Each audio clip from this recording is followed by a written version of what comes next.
ఈ సభకి ఎన్నో సంవత్సరాలు కార్యదర్శిగా ఉండి విశేషమైన సేవలు అందించి ఇప్పుడు ఈసీ సభ్యులుగా మాత్రమే కొనసాగుతూ తమ సేవలను విశేషంగా అందించినటువంటి విశ్వనాథ గోపాలకృష్ణ శాస్త్రి గారు తుది పలుకులు పలకవలసిందిగా కోరుతున్నాను.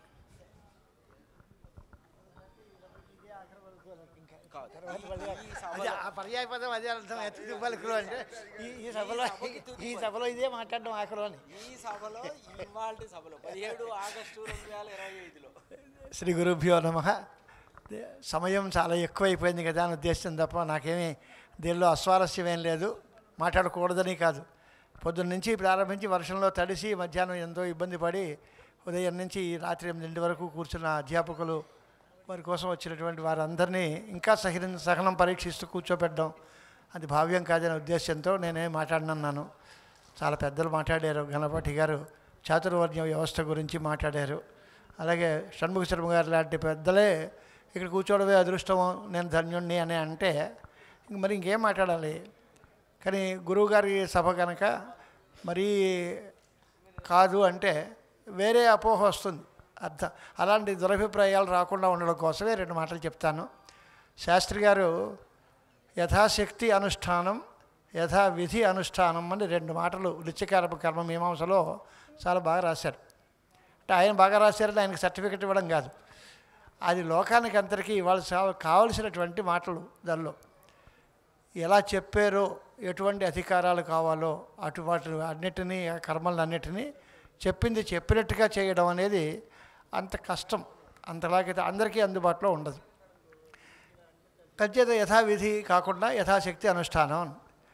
అయితే దానికి ఆయన వ్యవస్థ ఏం చేశారంటే కామ్యకర్మల విషయంలో యథావిధి అనుష్ఠానం ఉండాలి, నిత్యకర్మల విషయంలో యథాశక్తి అనుష్ఠానం మీరు చేసినా ఇబ్బంది లేదు, దానిలో యథాశక్తిగా చేసుకోండి, కామ్యకర్మల జోలికి పోకండి. దానికి వెళ్ళేటప్పుడు దాని తాలూకు సంపద ఎలా ఉండాలో అలా చేయాలి. ఓ మంచి ఉదాహరణ లౌకికంగా చెప్పేవారు ఆయన. ఒక ఉద్యోగానికి దరఖాస్తు పెడితే ఆ దరఖాస్తులో జీతం బాగా ఆకర్షణీయంగా ఉంది, నెలకు ₹1,00,000 2 లక్షలు జీతం ఇస్తారు అంటే ఆసక్తి పడతాం. కానీ దాని కింద అర్హతలు రాస్తారు. ఆ అర్హతలు మా దగ్గర లేనప్పుడు దాని గురించి మాకు కావాలి అనుకోవడం ఎంత అవివేకం అవుతుందో, అలాగే వేదోక్తమైన కర్మానుష్ఠానం చేయడానికి ఫలముందు ఆసక్తి చూపిస్తున్నాం అందరం. దానిలో చెప్పిన అర్హతలు మనం సంపాదించుకోవడానికి మనం దూరంగా ఉన్నాం. అంచేత అర్హతలు లేకపోతే దాని ఫలితాలు ఎలా వస్తాయి, హక్కులు బాధ్యతలు అవన్నీ గుర్తుపెట్టుకోవాలి కదా మనం. అంచేత వేదనని నమ్మితే ఆ వేదనలో చెప్పిన ఫలాంశంలో దానివల్ల గొప్ప ఫలితం ఉంది అని నమ్ముతున్నాం. అది చెప్పిన నియమాలను మాత్రం సడలించేస్తున్నాం. దాన్ని ప్రమాణంగా ఒప్పుకుంటే దానిలో చెప్పింది చెప్పినట్టుగా అంతా పాటించండి. నాకు ప్రమాణం లేదు అంటే ఆ ఫలితము అక్కర్లేదు, ఆ పని నేను చేయలేను, అది వేరే విషయం. కానీ మనం అందరం ఆ ఫలితాన్ని కాంక్షిస్తున్నాం. దానికి చెప్పినటువంటి అర్హతలు అవన్నీ వదిలిపెట్టేస్తున్నాం. మొదటి దగ్గర నుంచి ఆయన చెప్పింది అంటే సంధ్యావందనం చేయాలి, గాయత్రి జపం చేయాలి అంటే అది కూడా మనం మానేసుకుని మాకు అదేదో కావాలి అని. బ్రహ్మజ్ఞానము బ్రాహ్మడు ఇందాక గణపతి గారు చెప్తున్నారు. బ్రహ్మజ్ఞానం కలిగిన వాడు ఏమవుతాడు? బ్రహ్మ అవుతాడు. బ్రహ్మ అయిన తర్వాత వాడికి వర్ణాశ్రమ వ్యవస్థలతో పనే ఉంది. జాతికి వాళ్ళ అధ్యాసలు ఎక్కడ ఉంటాయి, వాడు ఏ జాతికి చెందినవాడు, ఏ పని చేయాలనే ప్రసక్తే ఉండదు.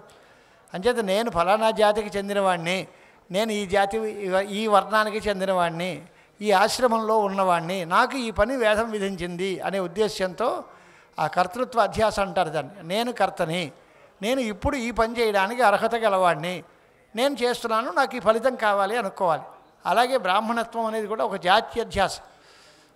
అలాంటప్పుడు దానిలో బ్రహ్మచారి గృహస్థు వానప్రస్థుడు ఇది అధ్యాస. ఇది బ్రహ్మజ్ఞానం కలిగిన తర్వాత ఇవన్నీ ఎక్కడొస్తాయి?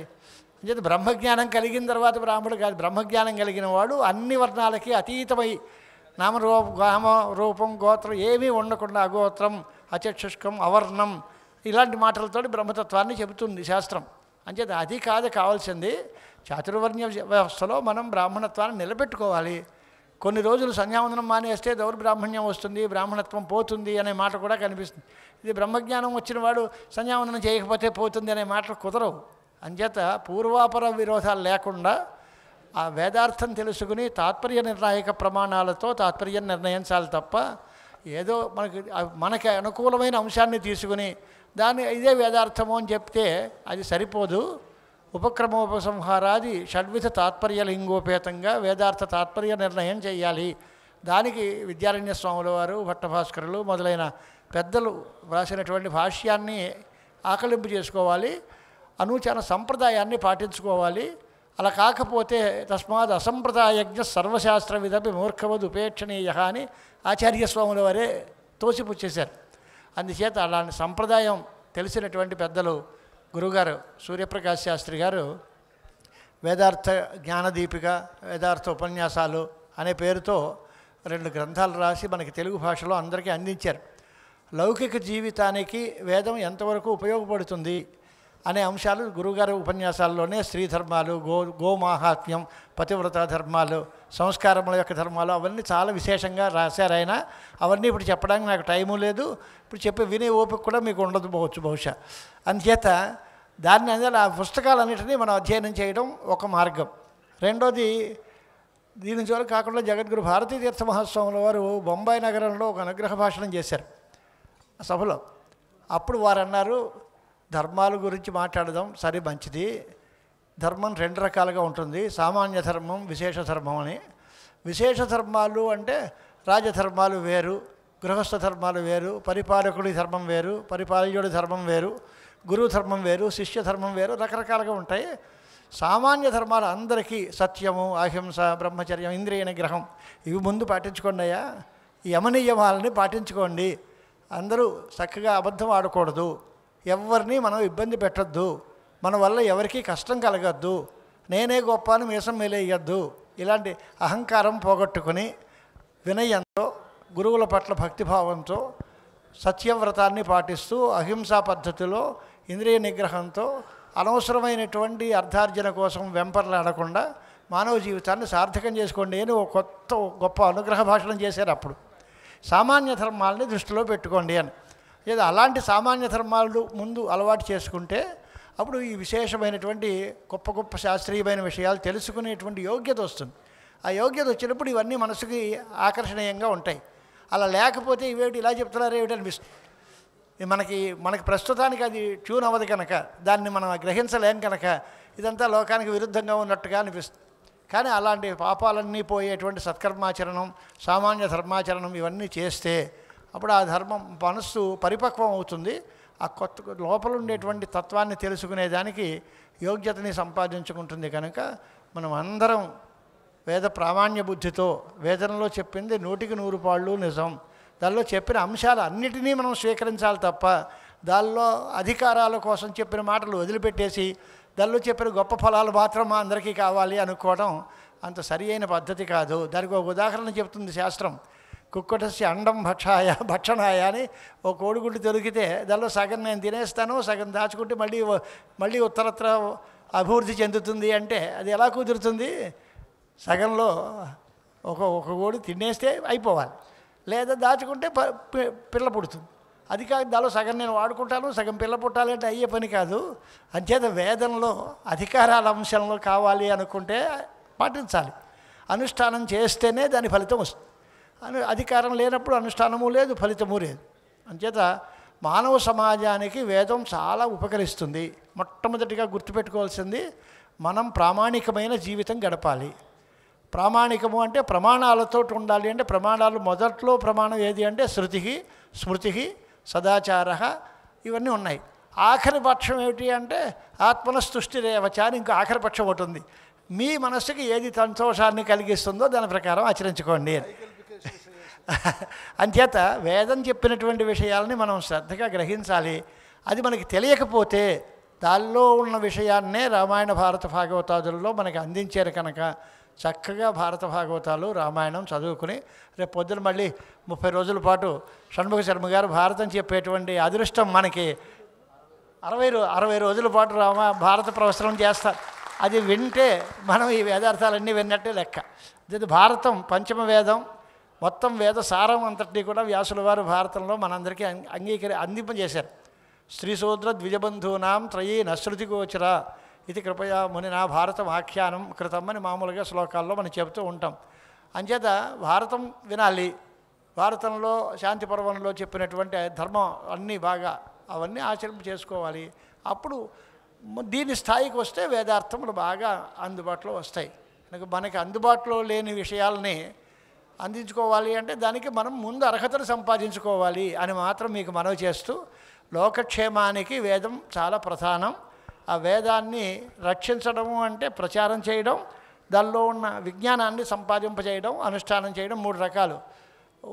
మన మంత్రంలో కూడా త్రినాచికేతాః అని ఒక పదం దగ్గర త్రిహి నాచికేతః అనుష్ఠితః యైస్తే త్రినాచికేతాః అని ఓ మాట అన్నారు.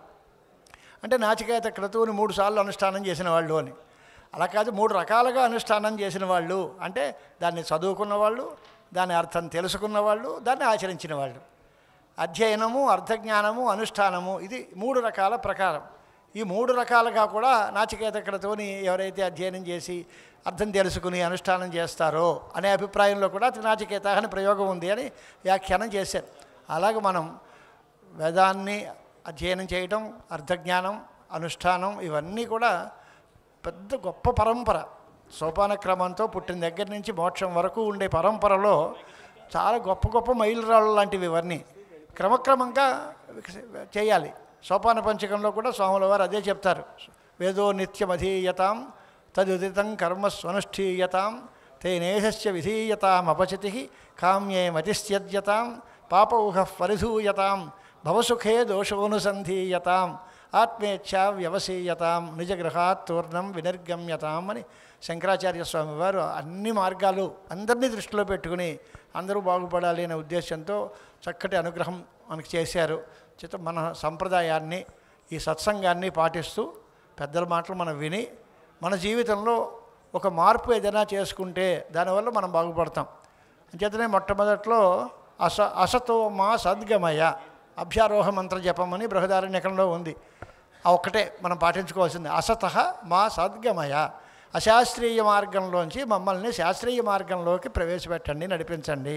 మా జీవితం ఇక్కడి నుంచైనా శాస్త్రీయ పద్ధతిలో శాస్త్రీయ మార్గంలో ఉండాలి అని కోరుకుంటాం. దానికి ప్రకాష్ శాస్త్రి గారు చేసినటువంటి గ్రంథ రచన, భాషణాలు, ఏదో రికార్డులు, పుస్తకాలు అన్నీ ఉన్నాయి. మనకి శ్రద్ధ ఉంటే వాటిని అన్నింటినీ అధ్యయనం చేయాలి. దానిలో ఏమైనా సందేహాలు వస్తే గణపటిగారు లాంటి వేదార్థ పండితుల దగ్గరికి వెళ్ళి ఏమండి దీని అర్థం ఏమిటి అని అడగచ్చు. సందేహం ఎప్పుడు వస్తుంది అంటే కొంత తెలిసి కొంత తెలియకపోతే సందేహం. ఏమీ తెలియని వాడికి సందేహం ఏంటి? సామాన్యతో జ్ఞాతే విశేషత అజ్ఞాతే భవతి సందేహ అని ఉంది. సామాన్య జ్ఞానం ఉండి విశేష జ్ఞానం లేకపోతే సందేహం వస్తుంది. చేత ముందు సామాన్య జ్ఞానం సంపాదించుకోవాలి మనం. అప్పుడు సందేహాలు, వివరణ, వాటికి పరిష్కారాలు అన్నీ పెద్దలు చూడవచ్చు. చేత ఇలాంటి సమావేశాలు తరచుగా జరుగుతూ మనకు ఒక అవగాహన కల్పించినప్పుడు దాన్ని మనం పాటించి దాన్ని అనుష్ఠానంలో పెట్టుకుని మనందరం కృతార్థులం కావాలి. ధర్మస్య జయోస్తు అధర్మస్య నాశోస్తు ప్రాణిషు సద్భావనాస్తు దేశోయం నిరుపద్రవోస్తు విశ్వస్య కళ్యాణమస్తు సర్వే జనా సుఖినో భవంతు. హర నమః పార్వతీపతయే హర హర మహాదేవ. ఈరోజు కేవలం 17/8/2025 సభకి మాత్రం తుది పలుకులు పలికినటువంటి విశ్వనాథ్ వారికి ధన్యవాదాలు. ఇక వేదిక మీద ఉన్న పెద్దలకి చిరు సత్కారం.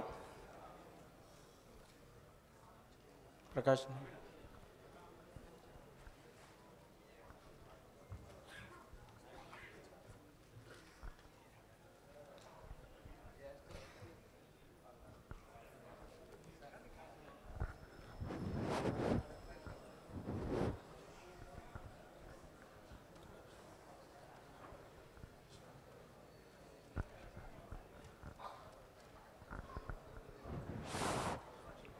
సత్కారాలు శ్రీ విద్యారణ్య పండితులతో మొదలు పెడతారు.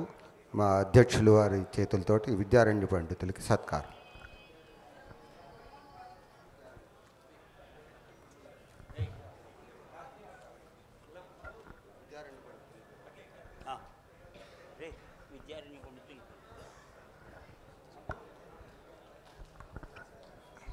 బ్రహ్మశ్రీ హరి సీతారామ ఘనపాఠి గారు, విద్యారణ్య పండితులు హరి సీతారామ ఘనపాఠి గారు.